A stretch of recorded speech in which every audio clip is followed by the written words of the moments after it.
Hello friends, দেখুন আজকে একটা মাছেরই রেসিপি দেখাচ্ছি।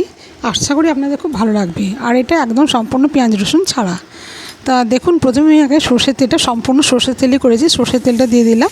এবার সর্ষের তেলটা গরম হয়ে গেলে মাছটাকে আগে ম্যারিনেট করে রেখে দিচ্ছিলাম নুন আর লেবু মাখিয়ে।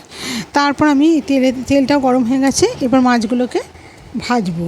তা আজকে আমি দেখাবো, পিস তো সবাই করে, সবাই দেখায়, মুড়োগুলো এবার কী অপরাধ করেছে, তাই জন্য ভাবলাম যে মুড়োগুলো পিস দিয়ে করবো এটা। সেই জন্য আমি এই রেসিপিটাই আপনাদের সামনে তুলে ধরলাম। তো যাই হোক, মাছগুলোকে সব ভেজে নিলাম, নিয়ে ওই তেলেতেই আমি দিয়ে দিলাম খানিকটা আদা লঙ্কা পেস্ট। তারপরে এতে দিয়ে দেবো টমেটো পেস্ট।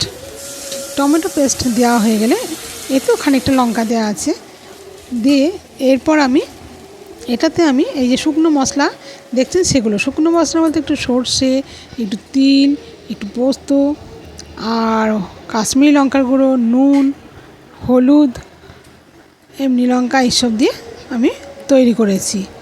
নিয়ে এবার দিয়ে ওটাকে জল দিয়ে দিলাম আর দিচ্ছিলাম খানিকটা দই। দেওয়া হয়ে গেলে এবার তারপর নাবার মুখেতে আমি একটু গরম মশলা দিয়ে দিলাম। নিয়ে আমার তৈরি হয়ে গেল। আর নাবিয়ে একদম সবশেষে লেবুর রস ওপর থেকে ছড়িয়ে দিলাম। কেমন লাগলো রেসিপিটা? আশা করি আপনাদের ভালো লাগবে, আর আপনারা ট্রাই করতে পারেন, দেখবেন কত সুন্দর হয়।